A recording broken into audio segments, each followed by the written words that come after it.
সন্ধ্যার শেষ আলোটুকু মিলিয়ে যাচ্ছে। রাস্তার ধারে ছোট চায়ের দোকানে বসে আছে ফাহিম।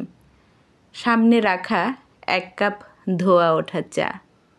এই দোকানে সে প্রতিদিনই আসে, কিন্তু আজকের চায়ের স্বাদ যেন অন্যরকম। আজই যে তার শহরে থাকার শেষ দিন। আগামীকাল বিদেশ চলে যাবে ভালো চাকরির জন্য।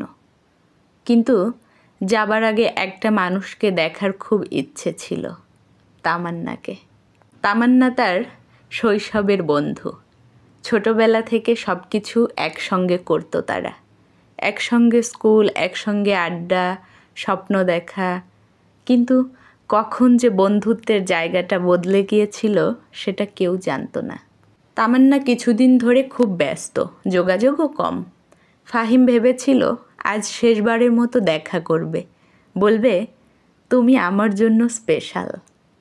কিন্তু সে আসবে তো? ফাহিম চায়ের কাপে চুমুক দিতে গিয়েও থেমে গেল।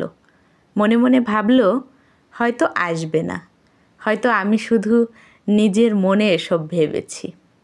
ঠিক তখনই হালকা বাতাসের সাথে পরিচিত এক গন্ধ এলো, তামান্না। সে ধীরে ধীরে এসে ফাহিমের সামনে বসল। কিছু না বলে চায়ের কাপটা হাতে নিল, এক চুমুক দিল। তারপর হেসে বলল, বিদায় না বলে চলে যেতে চেয়েছিলে? ফাহিম একটু লজ্জা পেল। না, আসলে বলার সাহস পাইনি। তামান্না চুপ করে কিছুক্ষণ ফাহিমের চোখে তাকিয়ে রইল। তারপর আস্তে করে বলল, তুমি না থাকলে এই চায়ের স্বাদও বদলে যাবে। ফাহিম অবাক হয়ে তাকিয়ে রইল তার দিকে। আজ বুঝতে পারল শুধু সে নয়, তামান্নাও চাইছিল না সে চলে যাক।